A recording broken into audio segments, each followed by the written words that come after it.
So now what should Manchester City do to try and counteract Manchester United, who are of course hot in form at the moment? They are the team to beat. Manchester City have been simply poor in recent games, and specifically against Crystal Palace. And one thing that needs to be said straight away, as much as I'd love to talk about what Manchester City should do to beat Manchester United in an attacking sense, things have to be tuned up at the back. And I'm sure most of you guys over there at BlueMoonRisingTV would agree with this. Vincent Kompany, the captain at the moment, is just making decisions that I don't understand. He never used to make these decisions. I went on record at the start of the season, way back, got totally slaughtered for it on TYT Sports, said that Vincent Kompany was not the defender that he used to be. He dives in way too much. He tries to take the crowd and lift them by making this last-minute tackle that doesn't have to be there. It's not all his fault. Trust me, Fernandinho and whoever plays that holding midfielder role doesn't understand what it means to be a holding midfielder at the moment. So what will happen often is you'll see the back line, Vincent Kompany will stem it into these areas right in here, try to win the ball. And of course, guys like Sagnar having to tuck in,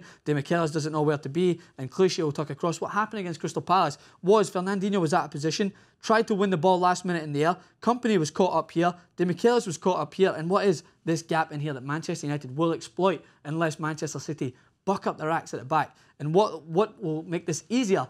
4-5-1. I know a 4-4-2 is a good formation to play against Manchester United, but just play them at their own game. Man United are adapting this 4-5-1, this triangle pass in midfield with Fellaini, Herrera and Carrick is allowing for the guys like Mata and Young to utilise their attacking ability in the final third and not have to pick up the ball deep. I think that Manchester City need to start using Lampard at the start of games. He provides so much more stability. The lineup that I would go with, in my prediction, if I wanted to win this game for Manchester City, is I'd go with a 4-5-1. Fernandinho playing the midfield, obviously partner Lampard and Toure, because then if Toure's got Lampard, he doesn't have to worry about supporting Aguero as much, because Lampard does this so well. He can just be that box-to-box midfielder that he was last season. And if you look at, if you start to do that, you can use guys like Nasri at wide, you can use guys like Silva or Navas if you get that final product from him. But believe me, a 4-5-1 against Manchester United at Old Trafford is the way to go.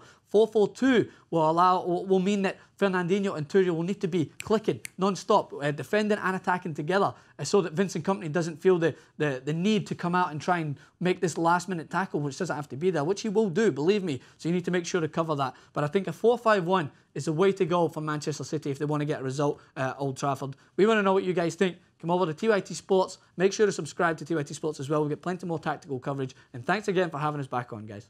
So, of course, as stated, no bias here. If you guys want to see what I said about the other team, if Manchester United fans, if you want to see what I said about Manchester City and how they can beat you guys, head over to BlueMoonRisingTV. If you want to see what I said about Manchester United, Blue Moon Rising fans, go over to Full Time Devils. If you want to see both, come to TYT Sports. We've got the full thing packaged together. Excited about this weekend derby day. We've got plenty of clips coming, some fan reactions coming here from across the pond. It's a big game here as well. Thanks again. Great football from Manchester United against Aston Villa. A slight lack of concentration for the goal that they conceded directly after scoring a great goal. But that's one thing that Manchester United have suffered from all season. Against this out-of-form Manchester City team, what do you have to do?